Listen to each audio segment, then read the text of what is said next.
What's going on, guys? This is BunnyMuffins, and today I will be introducing a second series called Hard Force Fridays. This series will highlight easy to force compositions for each patch and give you something to spam throughout the weekend. While forcing may not be optimal, I know many players in Masters, Grandmasters, and Challenger who solely force comps in every game.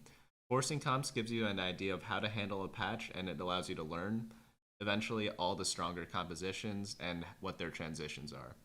Alternatively, if you keep playing one composition, it'll give you full mastery of that composition and you'll know all the ins and outs of it, all of which will help you climb. One note on the series, not every patch will have a forcible comp that is strong, so these will be only released when I think there's a composition that is strong enough to be forced and easy enough to be. Sometimes there will be more than one per patch, sometimes not. This week we're going to be going over Wild Assassins. I've seen a few Grandmasters force this composition in every game they play, getting consistent top 4 results. There are two reasons why this is easily forcible in this meta. The primary reason is because the units are uncontested. Getting a level 2 Akali is a huge power spike, and getting a level 3 Rengar with ease can give you a much needed late game boost. Akali is so strong at 1 star even that you can play her immediately upon finding her. This is something that can't be said about other 4-cost carries, such as Aurelion Sol. Second, this composition is not item dependent. Contrary to popular belief, you do not need Infinity Edge to play Assassins to top 4. BF sword items are only necessary to win or get second place. The reason behind this is because people generally only focus on Akali as an assassin carry and they often forget about Rengar. While both would love to have Infinity Edge, they both can make use of a lot of different combinations of items. Also, in the games where you only get defensive items, you can still make the items work since Akali has high base damage, or you can itemize Gnar. Third, this composition is just flat out strong. The only major nerf this composition received since its peak is the Frozen Heart nerf. However, you can still get a ton of value from this item when equipped on Pyke or Vi, giving you many itemization options. Second, Akali still smashes enemy teams in the mid game, just like how you're going to smash that like button below the video.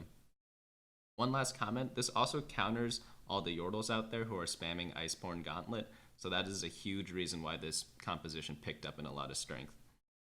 The final composition is 4 Wilds, 3 Assassins, 3 Shapeshifters, 2 Brawlers, 2 Hextech, and 1 Ninja. The champions are Akali, Rengar, Pyke, Nidalee, Gnar, Warwick, Vi, and Jace for an 8-person composition. At level 7, you should have 4 Wild and 3 Assassins, and then you have the choice of Vi or Jace to put in at 7.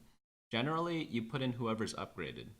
If they are the same level, you can decide based on your team comp strength. For example, if you have a level 2 Gnar, you might want to add the Jace to get the Shapeshifter bonus.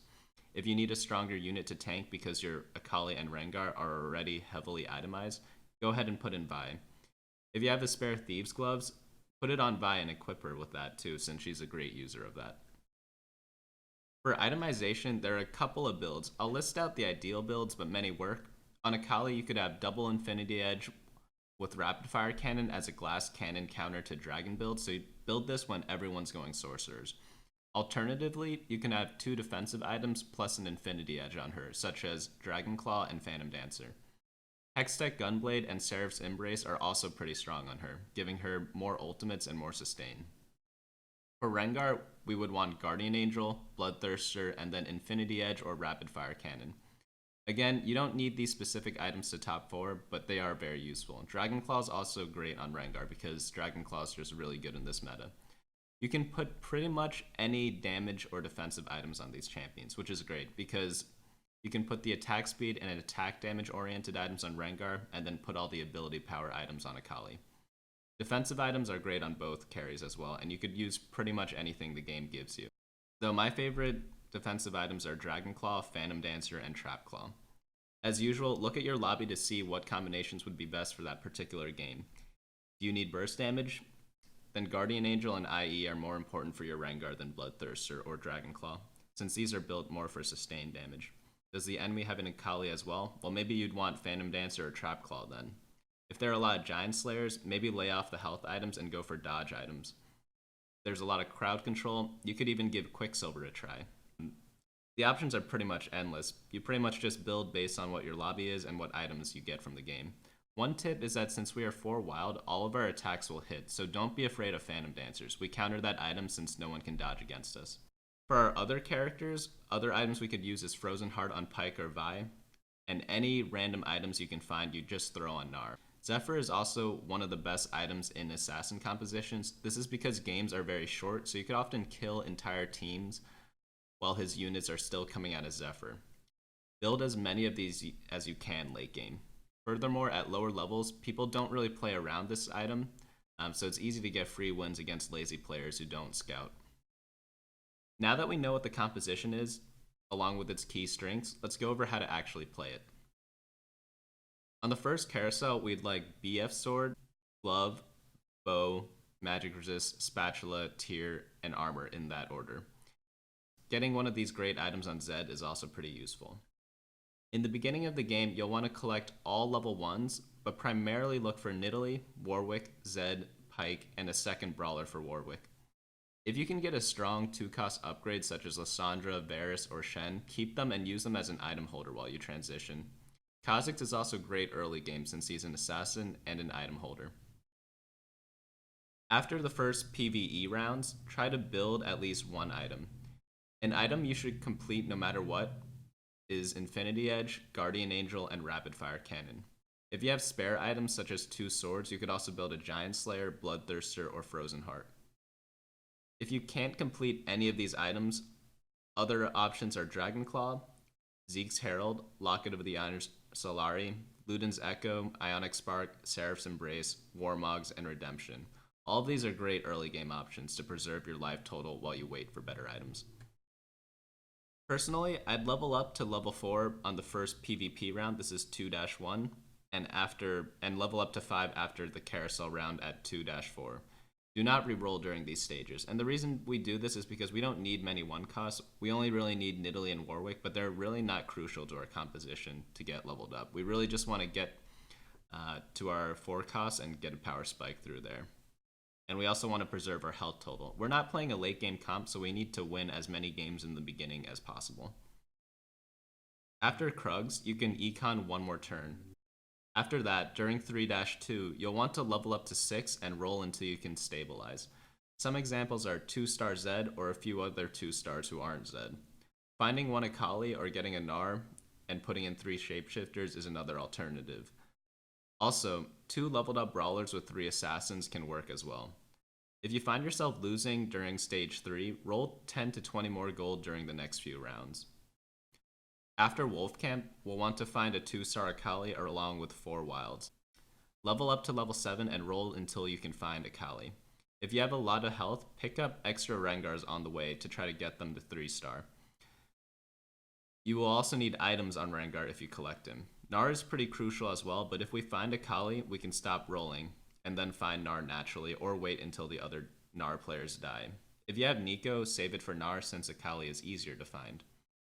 After this, while it is ideal to reach level 8, how you play is highly dependent on your lobby, health, and board state. If you're low health, all in at level 7 and try to find Rengar 3. If not, you can save up comfortably and level up to level 8 without sacrificing too much health, and then you could add in Jace for Shapeshifter and Hextech. Try to stay above 50 health at all times. If you found Akali and Gnar quite easily, feel free to econ and then level up. Other late game plays are going 6 assassins if you manage to get a spatula assassin item, although I really don't like this. It tends to be a weaker version of the composition, but it's an option if the game gives you a lot of spatulas.